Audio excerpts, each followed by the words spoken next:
현각선사의 증도가 42번째 시간입니다. 107.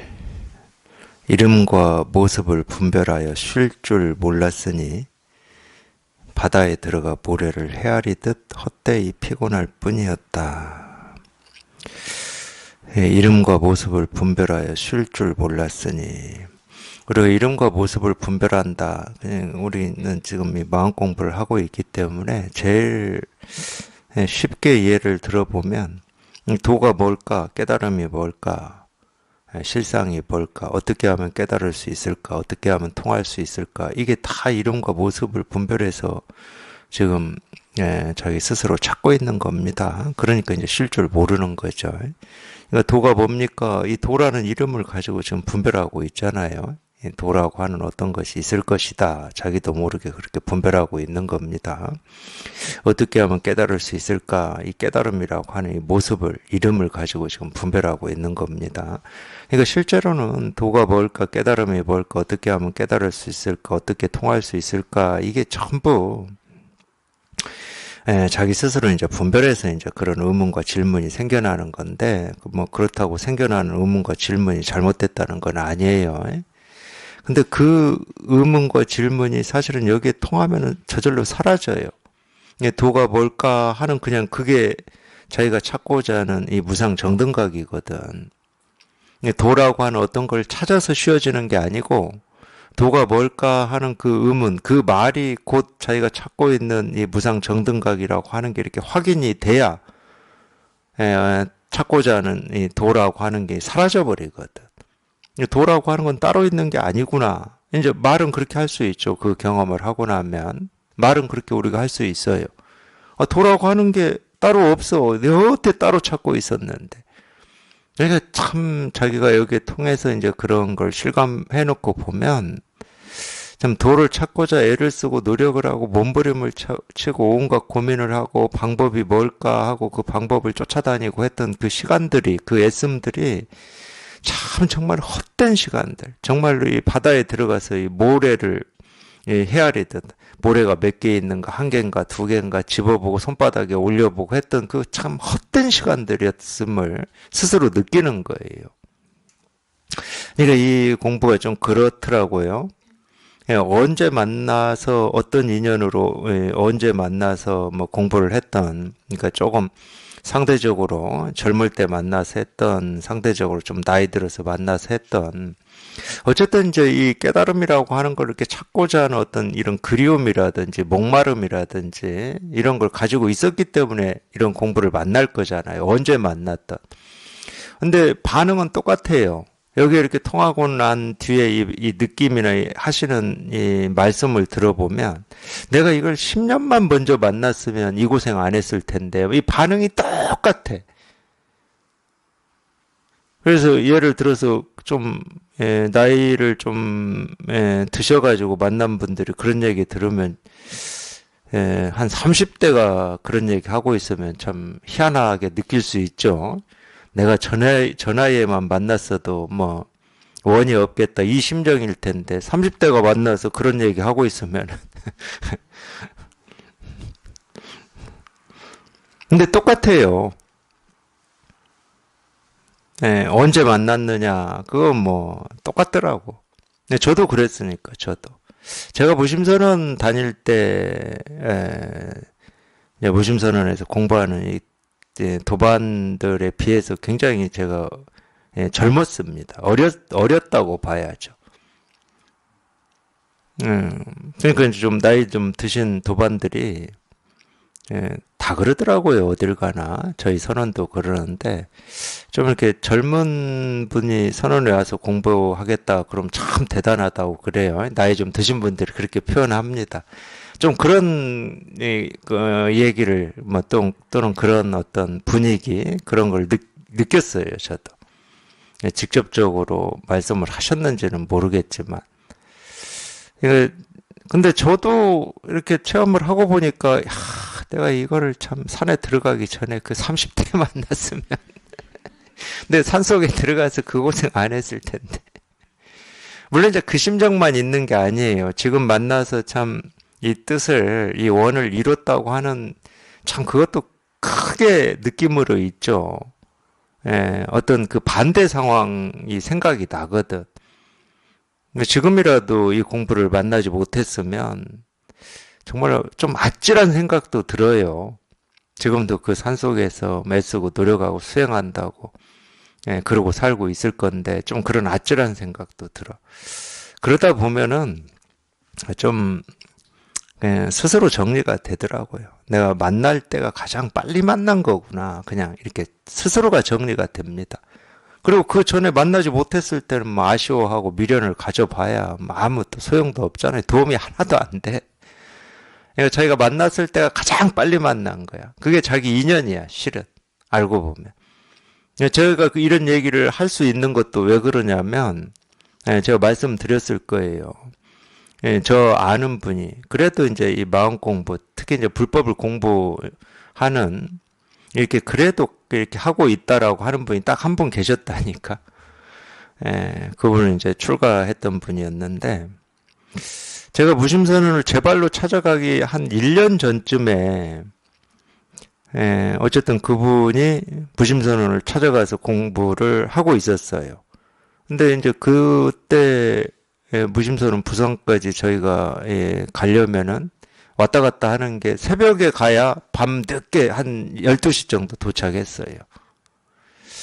근데 그때 이제 저도 그분에 대해서 좋은 어떤 마음을 가지고 있었기 때문에 하여튼 뭐 어디 공부하러 다닌다고 그러더라고요.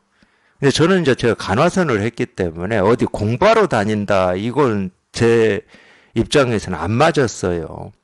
근데 그분도 공부를 좀 진득히 어디 왔다 갔다 안 하고 하실 분이다 이런 생각을 했는데 어디 뭐 멀리 공부하러 다닌다는 거예요. 그래서 이제 우려하는 마음이었습니다. 호기심이 아니었어요. 좀 진득이 그냥 하던 대로 그냥 화두 이렇게 하시지 왜 어디를 다니면서 공부를 한다고 저러실까 이제 좀 우려하는 마음으로 언젠가 만났을 때 물었어요, 제가. 요즘 어디 공부하러 다니신다는데 어떤 공부입니까? 그랬더니 에, 이게 설법을 듣는다고 그러시더라고. 그래서 제가 엄청 실망했습니다. 아니, 깨닫는 거를 무슨 설법을 들어서 깨달어. 그냥 우리가 이 화두를 해가지고 그냥 이 화두가 타파돼야 깨달아지는 거지. 그래서 진짜 실망을 제가 크게 했어요. 그래도 이 공부를 이렇게 하고 있다는 어떤 이 유대감 같은 거, 뭐 이런 마음이 있었는데, 그게 그 말 듣고 제가 거기서 실망하는 바람에 그 유대감이 막 깨졌다니까. 그러면서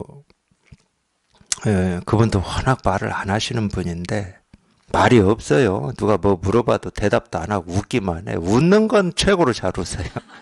웃는.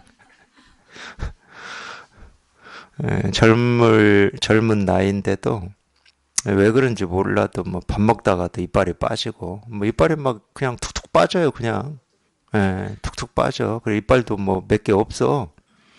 근데 웃기는 하여튼 세상 최고로 잘 웃어. 그래서 제가 이제 그런 느낌이라고 하는 거를 눈치를 채셨는지 약간 얘기를 하더라고요. 부산에 이제 무심선언이라고 하는 데에서 이제 설법을 들으러 다닌다. 그러고 뭐 가타부타 말도 없어. 뭐. 그런 얘기를 들었다니까. 그러니 제가 무심선언 이미지가 좋았겠습니까? 안 좋았어요, 저 진짜로. 예. 근데 거기를 제가 1년 뒤에 제 발로 찾아갔다니까.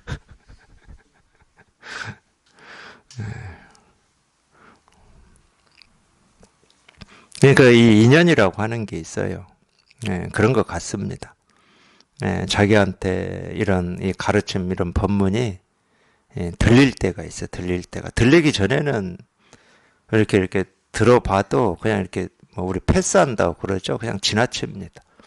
뭐 무슨 말을 하는지 관심이 안 가는데. 저같이 그런 생각 할 수도 있잖아요. 무슨 설법을 들어서 무슨 공부를 하고 깨닫는다. 그건 말이 안 됐거든. 화두하는 입장에서는. 수행하는 분들 그러지 않겠습니까? 그냥 죽자사자 수행을 해도 깨달을지 말지 평생. 이 입장, 그런 생각을 가지고 있는데, 법문 듣고 문득 깨닫는다? 그건 완전 사입이지. 중국의 당나라 때 이 덕산 선감이라는 선사 많이 들어보셨죠? 덕산 스님. 덕산봉이라고 하는데, 그 봉이라고 하는 거는 또 한자를 그렇게 또 달리, 음을 달리해서 발음을 한 거고, 방입니다, 방. 쉽게 말하면 몽둥이에요, 몽둥이. 돌을 물으면 몽둥이로 때렸다, 뭐, 이런 것 때문에 몽둥이라고 했던 것 같아요. 그래서 저는 제가 이 화두할 때도 뭐 덕산, 방, 임재할 그럴 때 덕산 스님은 돌을 물으면 몽둥이로 때리기만 하고 임재 스님은 돌을 물으면 소리나 지르고 뭐 그런 줄 알았어요, 사실은. 근데 이 덕산 스님의 이 가르침 남겨져 있는 거 보면은 뭐 몽둥이로 때린 거는 뭐 거의 뭐 한두 번이나 되고 다 이렇게 가르치셨더라고. 임재 스님도 그래요. 뭐 소리만 지른 줄 알았더니 전혀 아니야. 특히 이제 임재 스님도 그렇고 덕산 스님도 그렇고 출가해서 경전 공부를 굉장히 많이 하신 분들입니다. 근데 결국은 이 사교 입선이라는 말이 있듯이 자기가 지금까지 이 경전으로 교를 공부했던 걸 다 버리고 이 사교는 교를 버린다는 말이잖아요. 입선 선에 이제 들어온다는 건데 결국은 경전 공부를 많이 했어도 우리가 이 선을 공부하려면 이 해왔던 걸 버려야 됩니다. 임재나 덕산 스님이 그랬죠. 이 덕산 스님이 이 별명은 주금강인데 속가 때 이 성이 주시였던 것 같아요. 근데 금강경을 강설하는 데는 그 당시 중국에서 1인자였기 때문에 별명이 금강이었어요. 금강, 주금강.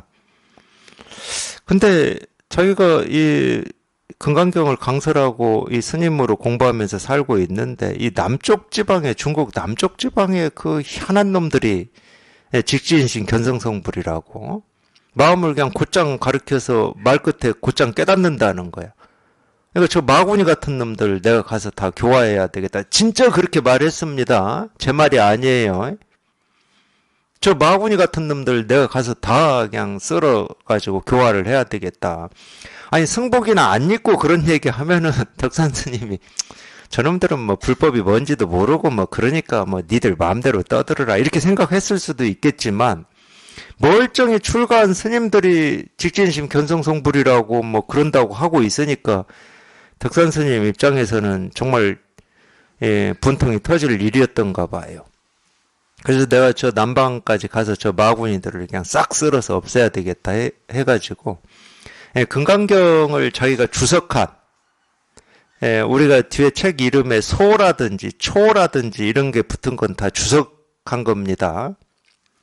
예를 들어서 제일 우리가 보통 유명하게 알고 있는 게 대승기실론, 원효 스님이 주석한 걸 대승기실론이 소라고 이름이 붙어 있는데 이 소, 초 이런 거 붙은 건 다 주석한 거예요. 금강경이라고 하는 경전은 있고 이 경전에 대해서 자기 나름으로 주석, 뭐 해석 또는 설명을 조금씩 해놓은 걸 이제 소라고 그래요.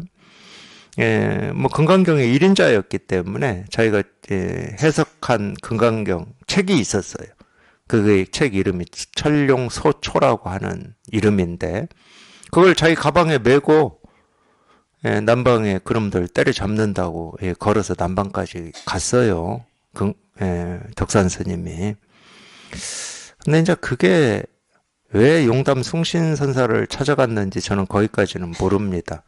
자기가 듣기로 용담 숭신선사 문화에서 직진신 견성성불을 가르치고 있고 공부하는 스님들이 뭐 수백 스님들이 모여있다 이렇게 들었겠죠.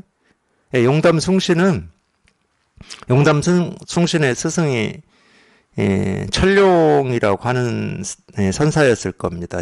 천왕도구나. 천왕도일 거예요.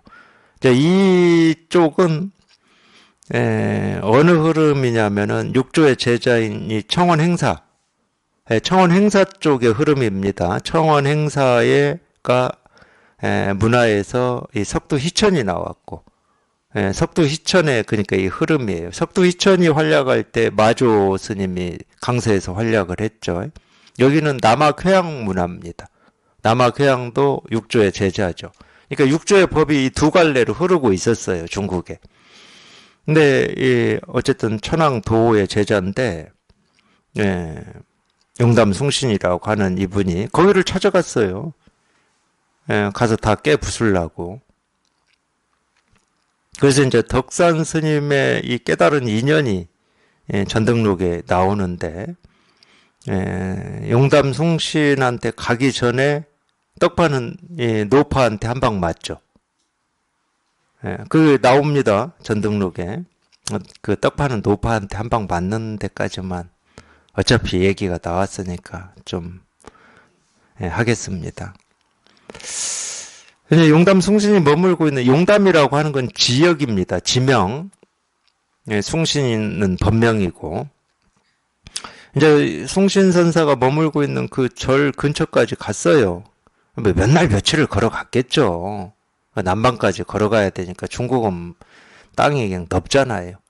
우리가 광주에서 서울까지 갈래도 걸어가려면 한 20일 정도는 걸어가야 될 건데 어쨌든 몇 날 며칠을 걸어서 갔습니다. 근데 이제 거의 도착했을 즈음에 이제 이 점심때가 넘었나 봐요. 그러니까 배가 고팠어요. 근데 그 배 고픈 상태로 절까지 또 걸어가려면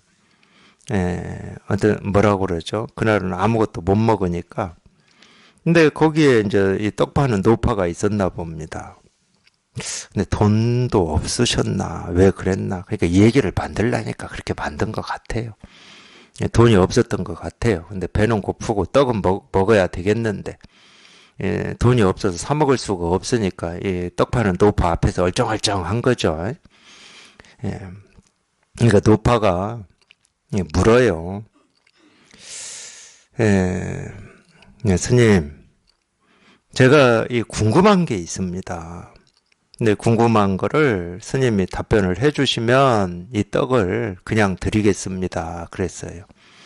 근데 하필이면 그 궁금한 게 금강경 내용이야. 과거심 불가득, 미래심 불가득, 현재심 불가득. 그러니까 이 얘기는 만들어냈다고밖에 못하겠죠.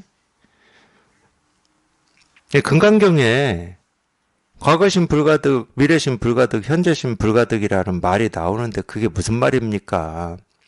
이렇게 아마 그걸 물었을 거예요. 그러니까 이 덕산 스님은 자기가 금강경의 1인자인데 금강경에 나오는 구절을 물어본다고 하니까 너무 자신감이 있었지. 근데 노파가 묻기를 그게 무슨 말입니까? 이렇게 물으면은 지금까지 해왔던 대로 그냥 다 강설을 해줄 텐데.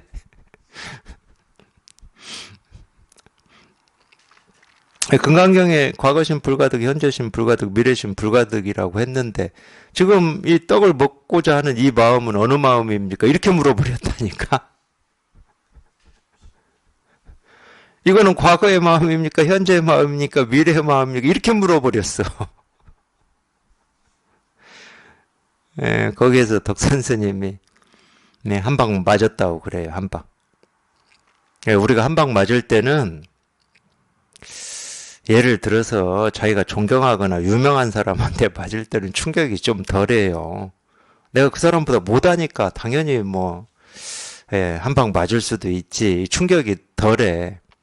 근데 자기 기준으로 나보다 한참 못한 사람한테 맞았다. 그러면 이거는 충격이 셉니다.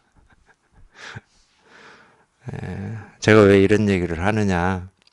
그러니까 어떤 때는 같이 공부하는 이 도반들한테 한 방 맞을 때가 충격이 더 세더라고. 보니까. 근데 그 도반도 나보다 먼저 공부했고 공부가 나보다 앞섰다. 이 도반한테 맞을 때는 그렇게 충격이 안 세. 자기가 볼 때 전혀 그렇지 않아. 한참 나보다 못 미치는 이런 도반이 갑자기 법문 듣다가 깨달았다고 그러면 충격이 좀 세요. 맨날 딴소리만 하다가 근데 떡파는 노파한테 한 방 맞았으니 출가한 스님이, 그것도 자기가 금강경은 중국의 최고인데 1인자인데 어마어마한 충격을 거기서 받았어요. 그래서 뭐 떡은 얻어먹고 갔는지 못 얻어먹고 갔는지는 모르겠지만 그렇게 해서 용담 숭신 스님을 찾아뵙습니다. 그래서 찾아가가지고 이제 앉았어요. 앉아서 이야기를 시작을 했죠. 덕산 스님이 하고 싶은 얘기가 얼마나 많았겠습니까? 지금까지 배우고 익히고 불교에 대해서 아는 거를 가지고 뭐 이렇게 말을 듣고 깨닫는다의 어떤 부당성이라든지 그건 말도 안 되는 외도들이나 하는 거다, 마구니들이나 하는 거다, 이거를 얼마나 어떤 설득력 있게 이 논거나 경전의 근거를 인용하면서 얘기를 했겠습니까? 근데 숭신선사가 한마디도 그거에 대해서 반론을 안 피고 그냥 듣고만 있었어요. 듣고만. 그냥 듣고만 있다 보니까 밤이 너무 늦어져 버렸어요. 그래서 이제 한마디 하죠. 스님, 오늘은 먼 길 오시느라고 피곤도 하고 밤도 너무 늦었으니까 지금은 돌아가서 주무시고 내일 만나서 다시 얘기하자고 그렇게 간곡하게 얘기를 했어요. 근데 덕산 스님은 아직도 하고자 하는 말이 많죠. 상대가 동의를 안 하잖아요. 이만큼 얘기했으면 좀 동의가 될 만도 한데 동의를 안 해. 그래도 뭐 찾아온 손님 입장에서 그렇게 얘기를 하니까 이제 숙소로 돌아가야 되겠죠. 그래서 문을 열고 나왔는데 너무 밖이 깜깜해가지고 자기가 신고 온 신발이 안 보여요. 그래서 스님한테, 스님 좀 촛불을 좀 부탁드립니다. 그랬어요. 신발을 찾을 수가 없으니까. 자기 건지 숭신선사 건지를 알 수가 없으니까. 그래서 용담 숭신선사가 초에 불을 붙여가지고 가지고 나와서 덕산 스님한테 딱 전해주려고 손을 이렇게 뻗었을 거 아니에요. 그러니까 덕산이 딱 받으려고 할 때 그냥 촛불을 확 불어서 꺼버렸다고 그래요. 실제로는 법에 대해서, 도에 대해서 용담 숭신은 한마디도 한 적이 없습니다. 오히려 도에 대해서, 불법에 대해서, 깨달음에 대해서 이 수도 없이 많은 말을 한 사람은 덕산이었죠. 근데도 희한하게 촛불을 확 불어 끄는 그 순간 덕산이 뭐가 이렇게 탁 하고 왔다고 그래요. 덕산 스님 깨달은 인연이 이거거든. 그래서 뭐 다음날 자기가 짊어지고 온 천룡소초 금강경 주석서 책 그걸 다 뭐 불질러 버리고 숭신선사를 스승으로 모시고 공부를 하기로 공부를 했다, 뭐 이렇게 나오는데, 물론 이제 지금도 제가 이렇게 얘기를 해드리지만 우리가 또 거기서 생각을 해보면 촛불을 확 불어 껐는데 덕산이 어떻게 깨닫지? 이걸 생각으로 해보면 촛불을 불어 끈 것과 덕산이 깨달은 이 인과관계 있잖아요. 이치관계. 여기에서 헤맵니다. 촛불을 불어 껐는데 왜 깨닫지? 촛불을 불어 꺼서 깨달을 수 있는 건가? 이러면 여기서 헤매요. 내가 헤매봤으니까 제가.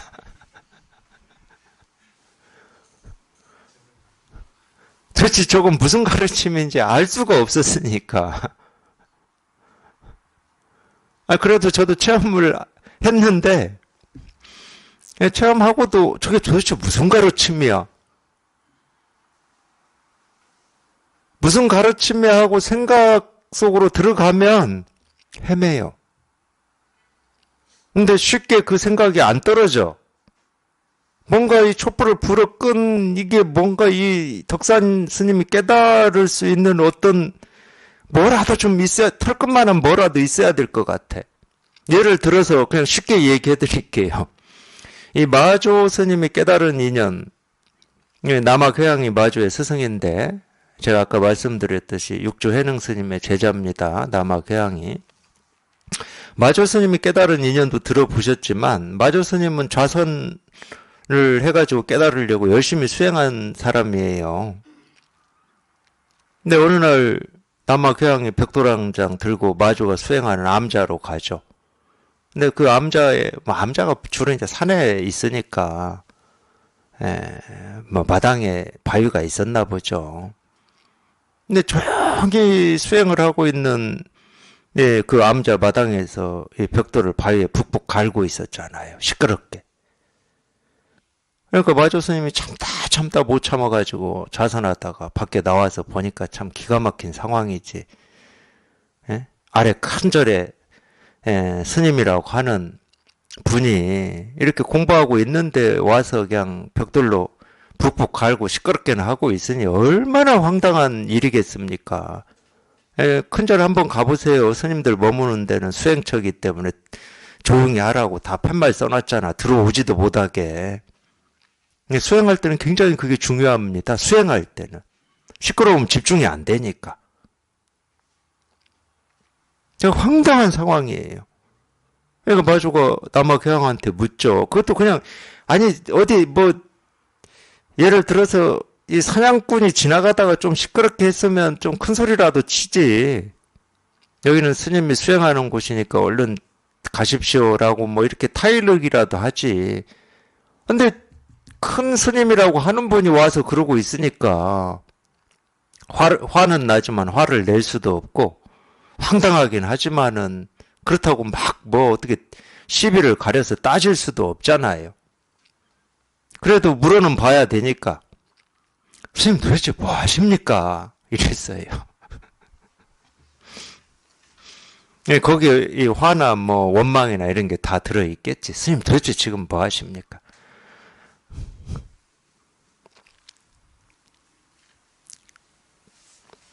저는 이 공부에 대해서 또는 저하고 같이 공부하는 도반들에 대해서 욕심이 참 크거든요.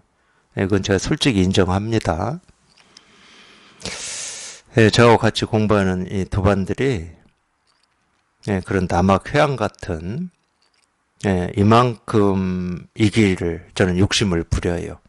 남학회양이 마조가 그 원망과 막 그 이런 이 투로 스님 도대체 거기서 뭐 하십니까? 이러는데도 눈 하나 깜짝 안 합니다.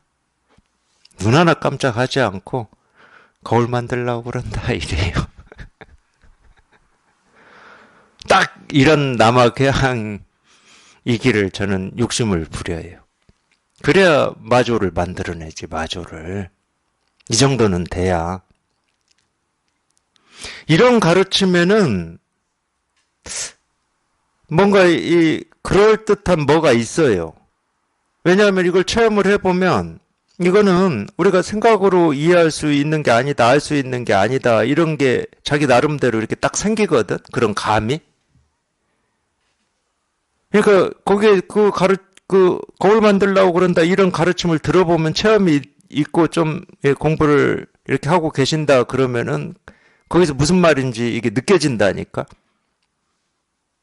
야, 깨달으면 그렇게 해서 되는 게 아니야. 이런 게 숨겨져 있다는 게 느껴져요. 그러니까 인과관계라든지 저렇게 가르치는 게 이해가 되는 면이 있어. 네, 그것도 물론 이제 알미고 이해라고 하는 게 섞인 거겠지만, 근데 촛불을 확 불어서 껐는데 깨달았다? 이거는 뭐 이해를 할래도 할 게 없고, 어떤 촛불을 불어서 꺼가지고 깨달았다고 하는 이거하고 어떻게 좀 맞춰보고 싶은데 맞아지는 게 아무것도 없어. 톱니가 하나도 안 맞아, 이게. 벽돌을 간 거는 뭐 하고 계십니까? 야, 거울 만들려고 그런다. 그러니까 그 뒤에까지 이해가 돼요. 그러니까 마조가 그러죠. 말이 안 되잖아, 마조 입장에서는. 벽돌을 간다고 거울 됩니까? 이 체험 있는 분들은 이 마주의 이 말에 대해서도 충분히 이해가 된다니까? 그럼 이 말에 대해서 이 체험이 있기 때문에 나 같으면 어떻게 대응을 해야 되겠다. 이게 어느 정도 이렇게 감이 있어요. 말로 못 하더라도. 그러니까 이 말이 이해가 된다는 거야. 그러니까 남학이 그러죠. 남학의 말도 그러니까 알아들어요. 야, 그러면 앉아있 앉아 있는다고 부처되냐? 이렇게 표현하거든, 남학이. 그러니까 이게 이해가 되잖아. 이 말 한마디 하려고. 그러니까 자기가 체험을 해보면 뭐 앉아서 갈고 닦고 수행한다고 깨달아지는 게 아니다는 걸 너무 분명하게 자기가 이렇게 딱 감이 있거든. 결국 체험했다는 말은 그러고자 하는 이 마음이 법문을 들으면서 없어지고 내 힘으로는 어떻게 할 수 없다가 그냥 문득 법문 듣다가 딱 통하는 거거든. 그러니까 자기가 경험을 해봤기 때문에 남학교양이 마조를 가르친 이런 말들을 이렇게 읽어보면 이렇게 쑥쑥 다가와요. 근데 용담숭신이 덕산한테 했던 건 다가오질 않아.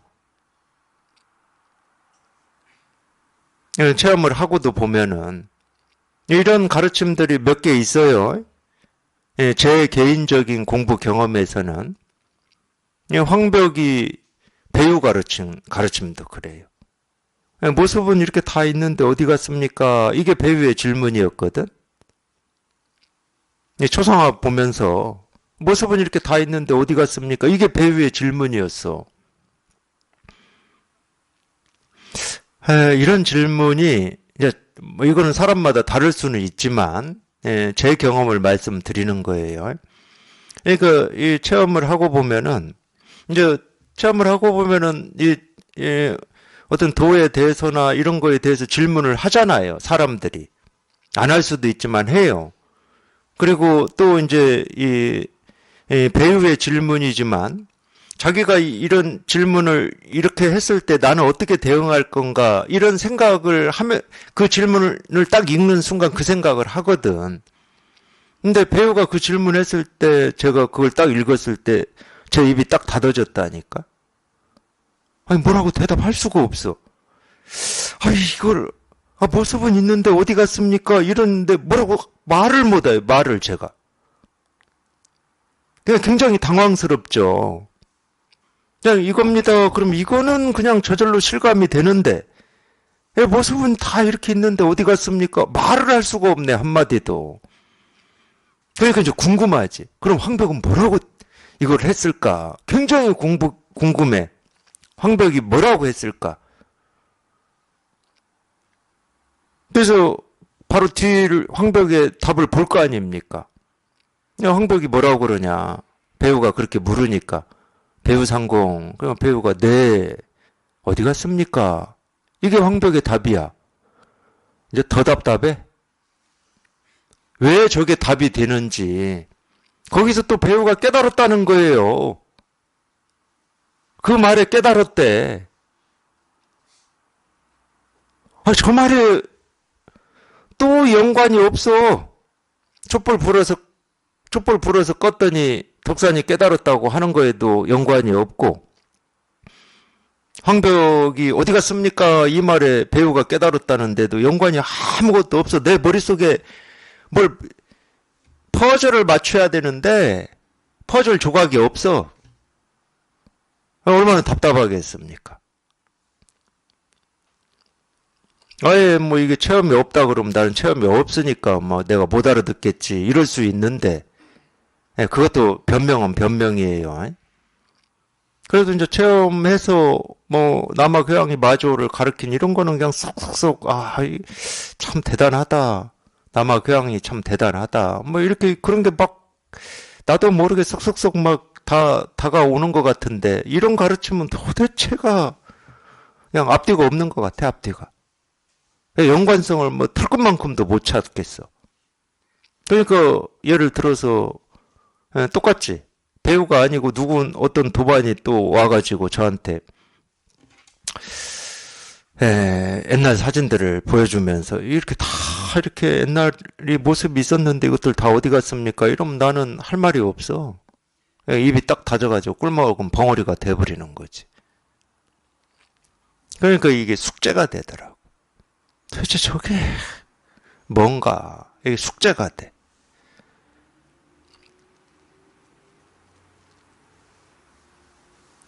그래서 이제 하여튼 제 지금 뭐 뭐 더 있을 겁니다. 지금 기억으로는 딱 이 두 가지가 저는 기억이 나는데 이 두 가지가 풀어지는데도 제가 체험하고 몇 년 걸린 것 같아요.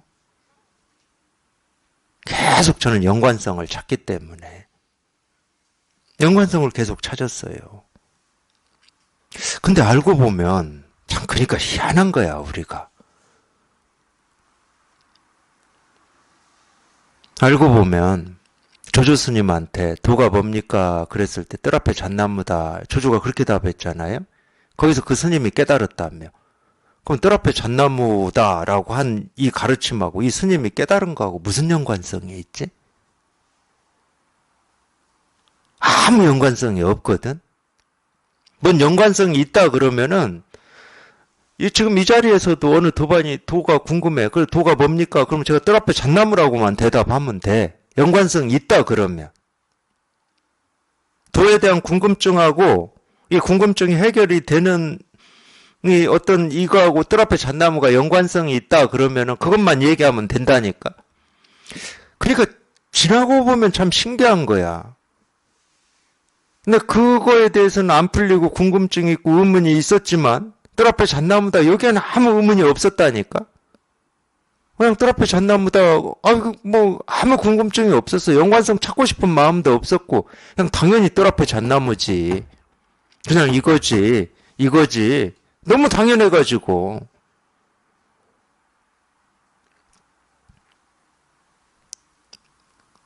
근데 뭔가 연관성이 있는 것처럼 돼 있는 질문과 답 이런 말에는 우리가 또 홀딱 속아요.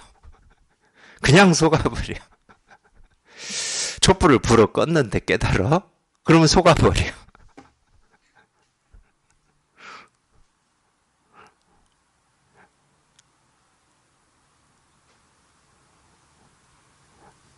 깨달음이라고 하는 거는 아무 연관성이 없어요. 털끝만큼도 없어. 그러니까 나한테 맞는 말을 깨닫고 뭐 좋은 말을 듣고 깨닫고 뭐가 어쩌고 그런 게 아니야. 이 말을 듣고 깨닫는다고 이 어나도노라는 말이 있긴 있는데 물론 이제 그런 말, 이 가르침, 이 방편이 쓸모가 없고 가치가 없다는 얘기는 절대 아닙니다. 그 측면에서는 당연히 이 가르침이나 이 방편이라고 하는 게 우리를 인도하고 도움을 주고 있죠. 그건 맞아요. 근데 내가 준비되어 있지 않은 상태에서는 아무리 좋은 가르침이고 아무리 좋은 방편을 써도 못 깨달아. 죽었다 깨어나도. 내가 준비되어 있지 않으면.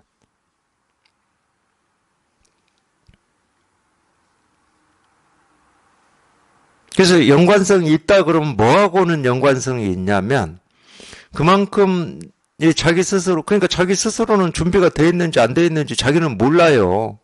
덕산이 용담 성신 찾아왔을 때 준비가 됐는지 안 됐는지 우리가 어떻게 합니까? 덕산도 몰랐어. 때려잡으려고 왔다니까.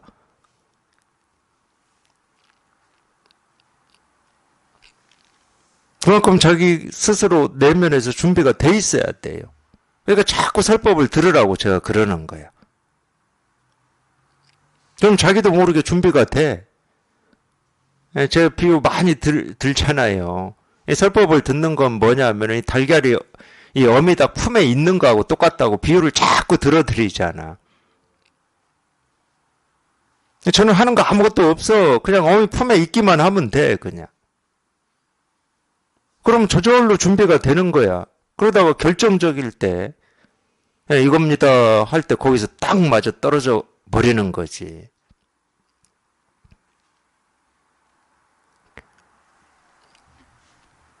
그럼에도 불구하고 이 가르침 방편이라고 하는 거는 이 중생의 병에 맞게, 중생의 근기에 맞게 이렇게 쓰거든요.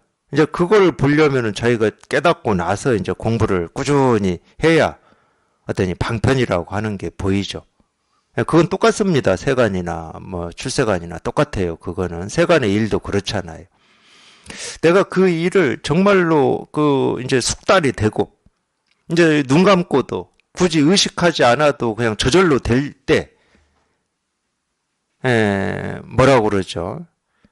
가르쳐도 힘쓰지 않고 가르칠 수가 있는 거지. 그리고 이렇게 가르칠 때 왜 저렇게 가르치는지가 보이는 거지. 세간이나 출세간이나 그건 똑같습니다. 그래서 이 가르침 방편이라고 하는 게 뭐 의미가 없다는 말은 아니에요. 당연히 있죠.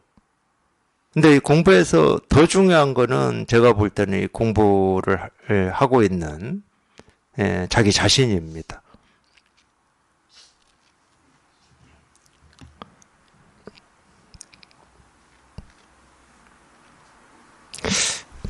그래서 우리가 깨달을 때는 어떤 말이나 어떤 상황이나 어떤 모습이나 어떤 소리하고는 아무 상관이 없어요. 그러니까 뭐 대나무 부딪히는 소리 듣고도 깨닫는 거잖아요. 그걸 뭐 예를 들어서 이 선지식이나 선사나 이 조사나 부처님의 말씀이 아닙니다. 그거는. 그렇잖아요. 대나무 부딪히는 소리야 그냥. 저 차 지나가는 소리고 뭐 새가 우는 소리고 뭐 그런 소리지. 근데 깨달을 때는 그렇게 깨달아요. 근데 이 불교를 처음으로 깨달아서 가르치셨다고 하는 이 석가모니 부처님도 그렇게 깨달았어요.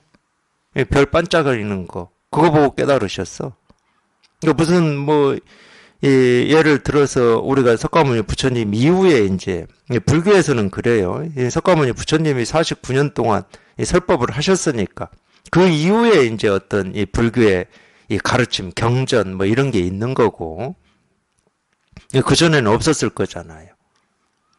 그러니까 뭐 설법 듣고 깨달을 수는 없었어요. 설법이 없었으니까.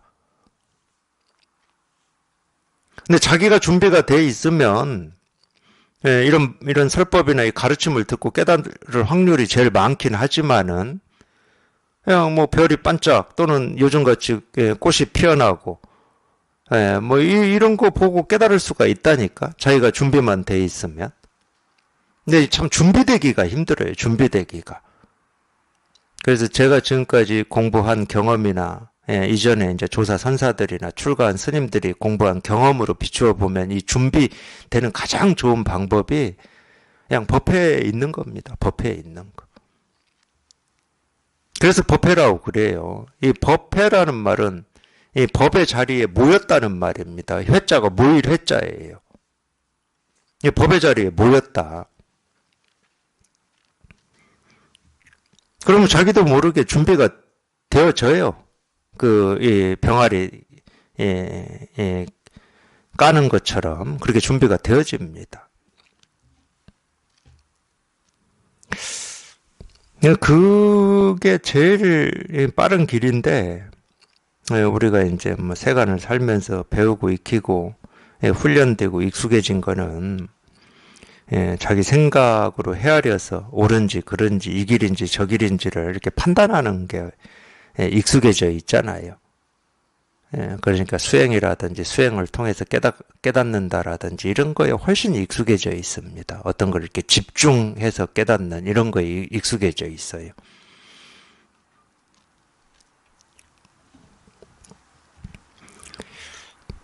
근데 직접 이제 자기가 이걸 이렇게 통해서 이게 이렇게 분명해져 보면은 수행을 통해서 깨닫는다든지 어떤 걸 판단해서 깨달으려고 하는 거는 전부 정말로 해운대 백사장에 가서 이 모래를 세고 있는 거하고 똑같습니다. 쓸모없는 짓이라는 거죠.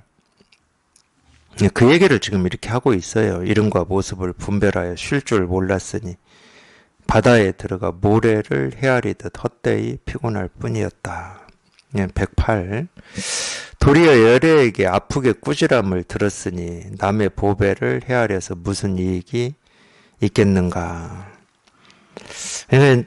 이런 부분도 좀 그렇습니다. 이제 어쩌다 보니까 이제 오늘은 증도가의 내용이 이렇게 나와서 이제 그쪽 얘기만 하고 있는데, 그것도 우리가 세간을 살면서 익숙해진 버릇인데, 이 비교하는 버릇. 예를 들어서 이제 그런 얘기 저도 굉장히 많이 도반들한테 듣고 있고, 제가 공부할 때도 뭐 저도 그랬겠죠. 저라고 뭐 분별망상으로 세상을 안 사는 사람이 아니니까 저도 그랬을 겁니다. 근데 이제 저 같은 경우는 이제 조금 뭐는 있었냐면 공부한다고 했을 때 산에 들어가 가지고 사람을 많이 못 만나서 비교를 하려면 자꾸 사람을 봐야 되는데 그런 면은 조금 있었어요. 근데 저희 공부하는 도반들도 우리가 그런 거 있잖아요. 어떤 도반은 뭐 체험할 때 느낌이라든지 이런 게 좀 큰 느낌을 이렇게 경험하시는 분들도 있어요. 뭐가 막 뚝 부러졌다고 그러고 막 빛이 막 밝았다고 그러고 그냥 우주가 막 통째로 자기 안으로 들어온 것 같다고 하고 막 이렇게 느끼는 분들도 있어요. 근데 자기는 그런 느낌이 없으니까 다른 분들은 그렇다는데 왜 저는 그런 게 없습니까? 뭐 이렇게 말씀을 많이들 하시거든. 제가 참 많이 듣는 얘기입니다. 그 전부 비교해서 하는 소리야. 그렇다고 남이 느끼는 걸 내가 똑같이 느껴야 공부고 못 느끼면 공부가 아니고 그런 건 아닐 거잖아. 그러니까 왜 제가 세간의 버릇이라고 그러냐? 세간의 버릇은 간단해요. 제가 뭐 이런 얘기도 많이 하는데 우리가 초등학교 다닐 때 읽는 유인전 보면은 유인이라고 하는 분들은 태어날 때부터 뭐가 달라. 그러니까 우리는 특별한 거, 내가 가지지 못한 거, 이거에 대해서 굉장히 예민합니다. 그래서 어떤 특별한 거를 추구하고 기대를 해요. 그러니까 제가 세간의 버릇이라고 그러지. 깨달음도 그래서 우리는 다 특별한 어떤 거라고 착각을 해요. 그러니까 깨달음의 경험도 특별해야 되는 거야. 그러니까 이 깨달음이라고 하는 게 예를 들어서 이 보통 사람이 할 수 없는 그 어떤 그 지난한 어떤 수행 이런 걸 통해서 깨달아진다. 그거는 그냥 이해가 확 돼, 그냥. 자기가 안 해봤어도 그냥 당연히 그럴 것 같은 이해가 확 돼. 그게 다 세간의 버릇 때문에 그래요. 뭔가를 이루려면 남들이 가지지 못한 어떤 거를 내가 얻으려면 뭔가 이렇게 특별한 행동이나 특별한 뭔가를 해야 된다고 생각을 해요. 그러니까 그 습관이 남아있어 가지고 당연히 뭐 남아있는 게 아니라 그냥 꽉 붙들고 있기 때문에 이런 선을 하시면서도 그 습관이 있는 거예요. 왜 나는 그런 느낌이 없냐? 그런 어떤 특별함이 없냐? 이러시는 거야. 느낌은 사람마다 다 다른 겁니다. 그리고 그런 느낌이 깨달으면 아니라니까. 느낌은 느낌일 뿐이지. 유마경에 수도 없이 나오잖아요. 견문각지는 견문각지일 뿐이다. 느낌은 느낌일 뿐이지. 느낌이 크면 깨달음이고 느낌이 작으면 어리석음이고 그런 건 아니거든. 아니 자기 스스로가 이 도 하나를 찾고 구하고 얻고자 그냥 어쨌든 여기 이게 실감이 되고 여기 통하지 않을 때는 그 목마름이 있으시잖아요. 배고픔이 있잖아. 아침도 굶고 점심도 굶고 저녁도 굶었어. 그럼 배고픔이 당연히 있는 거지. 내가 배고픔이 있으라고 해서 있는 것도 아니고 없으라고 해서 사라지는 것도 아니잖아. 그러니까 이 도를 구하는 이 마음이 있어요. 느낌이 있다고. 목마름이 있어. 배고픔이 있어. 그 배고픔이 있다가 그냥 이 법문을 듣다가 자기도 모르게 문득 이 불가사의한 체험을 했어. 그 체험은 이 배고픔이 사라지는 체험이거든. 그 배고픔이 늘 있었는데 배고픔이 사라졌어. 그걸 모를 사람이 있습니까?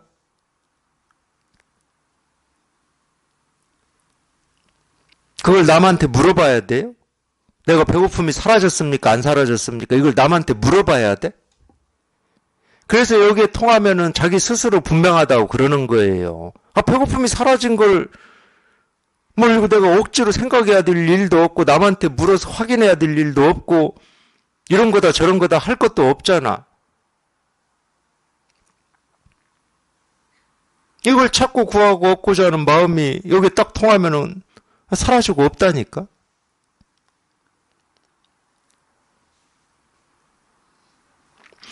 그게 진짜거든, 그게. 사라지고 없는 그 정멸 열반이 진짜예요.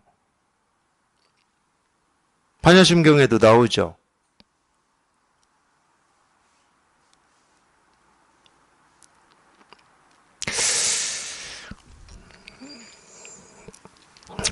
거기 뭐라고 나오더라. 아이고, 맨날 하고 있어도 잊어먹어요. 전도몽상.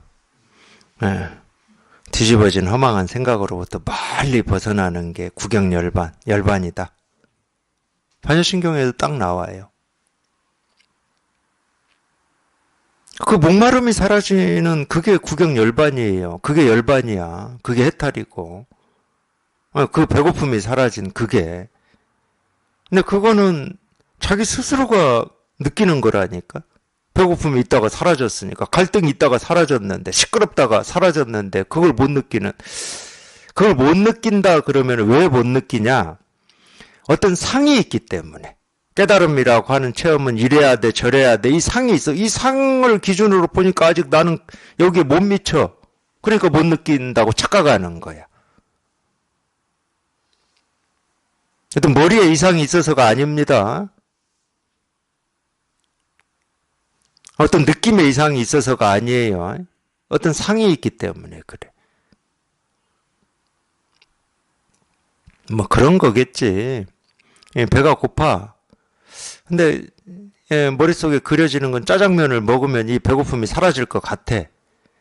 참 희한해요. 저도 단식 이런 걸 해봤는데 어째 단식하고 나면 그 많은 음식 중에 짜장면, 라면 이런 게 생각나는지 모르겠어. 그거 참 희한해 그거. 제가 여러 번 해봤거든 단식을. 그러니까 머릿속에 나는 짜장면만 먹고 싶어 이 배고픔을 없애려면.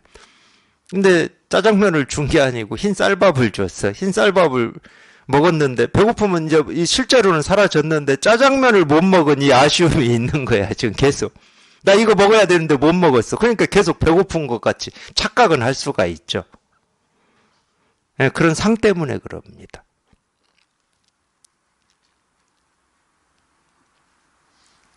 반드시 그래요. 여기 이렇게 통했다 그러면 그 목마름이 사라집니다. 그 목마름이 사라지지 않는 공부다 그럼 할 필요가 없는 거지. 목마름도 안 사라지는데 갈등, 번뇌가 사라지지 않는데 뭐 하려고 공부해. 반드시 그 번뇌가 사라져요. 근데 사라지긴 사라졌는데 어떻게 사라졌는지 사라져서 어디로 갔는지 이건 몰라.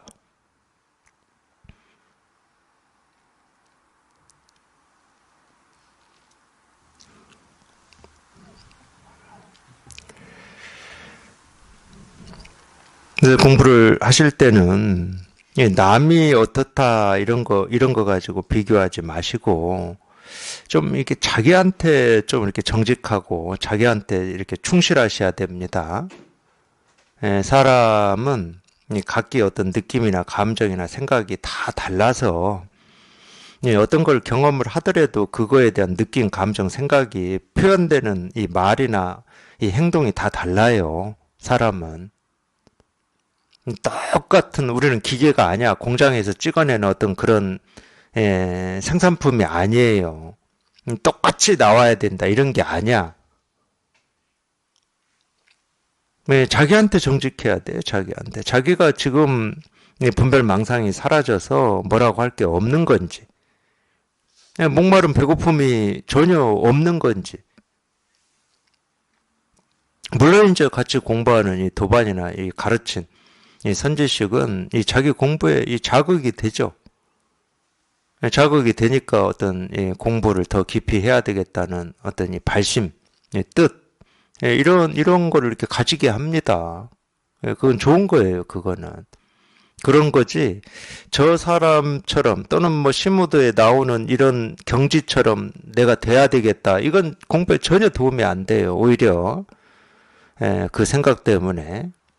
헤매게 돼요. 더 느려 공부가.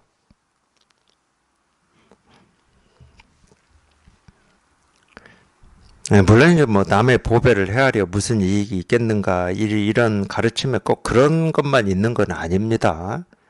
남의 보배라고 하는 것은 정말로 이 내가 있고 이 밖에 이 상대 같이 공부하는 도반 이것만 남이 아니에요. 이 마음에서 보면 이 마음 아닌 게 다 남일 거 아니에요.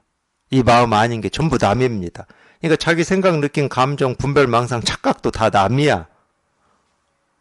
이 마음의 입장에서 보면은 이 분별, 망상, 착각은 전부 남이에요. 내가 한다고 하든 뭐 누가 한다고 하든 다른 사람이 지금 뭐 나한테 말한다고 하든 내가 어떤 분별이나 망상이나 착각을 일으킨다고 하든 다 남이라니까.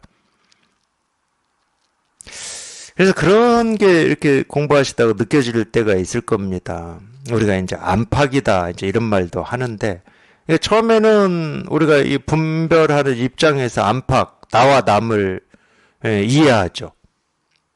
분별하는 입장에서는 안팎은 이게 나라고 하는 게 아니고 나 밖이 전부 바뀝니다. 그러니까 공부하는 사람들이 밖을 쫓아다녀서 무슨 이익이 있겠는가 그러면 자기는 밖을 안 쫓아다니거든. 자기 생각, 느낌, 감정이 어디에서 왔는지 이걸 지금 또는 이게 실상이 뭔지 이런 생각을 하고 있기 때문에 밖을 쫓아다닌다고 생각도 안 해요. 저도 그랬으니까. 그때까지는 아직 분별하고 있는 겁니다. 안팎을 분별하고 있는 거예요. 자기 지식이라든지 경험이라든지 어떤 객관적인 사실이라든지 그런 생각, 느낌, 감정을 쫓아서 또는 이것의 진실이 뭔가를 그것도 생각이니까 그러고 있는 동안에는 다 밖을 향해서 쫓아다니고 있는 겁니다. 이게 안팎이라고 하는 이 뜻 개념이 바뀌어요. 공부를 하시다 보면. 아니라고 할 수 있는 유일한 건 이거밖에 없어. 그럼 밖은 이거 아닌 게 다 밖이야. 근데 이거 아닌 건 다 허망한 거거든. 그냥 생겼다 사라지는 허망한 것들이야. 생각, 느낌, 감정 전부 허망하죠. 몸뚱아리 허망하죠. 그걸 쫓아다니는 게 다 밖을 향해서 쫓아다닌다. 이렇게 가르치고 있는 거거든. 이렇게 바뀌어요. 유일하게 이게 아니야, 이게. 그러니까 이걸 제1의제다, 뭐 근본이다, 실상이다, 뭐 이렇게 표현하는 거예요. 아니다 할 건 이거밖에 없어요. 그러니까 우리가 돌이키라고 그럴 때도 이런 오해들을 많이 하시죠. 명상하거나 수행하시는 분들이. 내 밖에 어떤 모습이나 어떤 이런 거를 이렇게 쫓아다니는 것을 밖으로 나갔다고 그분들은 그렇게 생각하시잖아. 그러니까 내 내면으로라고 표현하거든. 근데 이 입장에서 보면 내면도 바뀌라니까. 그리고 내면이라고 할 때 그 내면이라는 실체가 없어요. 뭐 내면이 뭐 이 몸속에 들어있는 뭐 위거나 폐거나 심장이거나 뭐 콩팥이거나 그런 건 아닐 거 아니야. 그러면 결국 그 내면이라고 하는 것은 자기 생각, 느낌, 감정일 수밖에 없는데 있다라고 하는 그거밖에 없잖아. 근데 자기 생각, 느낌, 감정도 전부 내면이 아니지. 밖에 있는 거지. 유일한 거라니까요. 이게 유일한 거야. 그러니까 이거 말고 하여튼 다른 뭔가를 조금이라도 하는 거를 다 이 남의 보배를 헤아리고 있고 남의 집 살림살이나 이렇게 세고 있고 남의 돈이나 세고 있고 이제 이런 표현이에요. 그러니까 아무 이득이 없다. 다 분별이고 망상이고 착각이기 때문에 거기에는 이득이 없다.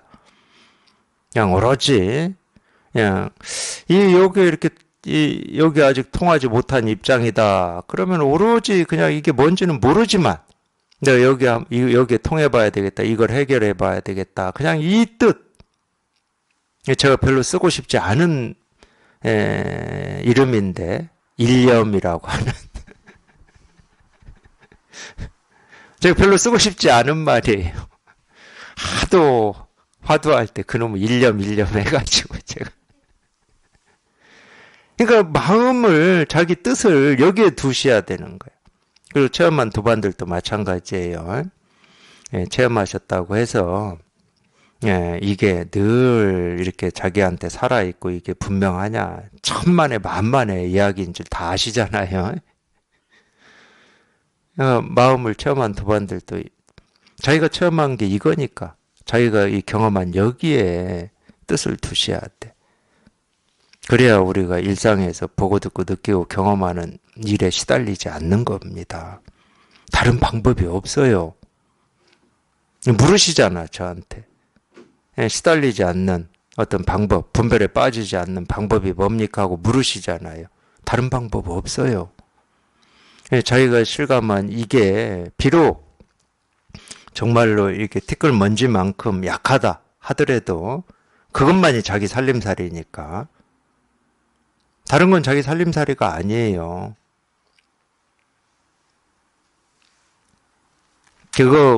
거기에 관심을 두셔야 되고, 거기에 마음을 두셔야 돼. 공부는 그러니까 이거밖에 없다니까. 체험이 있든 없든 이거밖에 없어요. 왜냐면 진실이 이거니까. 실상이 이거고. 이거밖에 없는 거거든. 다른 게 없어. 그러니까 맨날 이겁니다. 그러는 거예요, 제가. 이겁니다.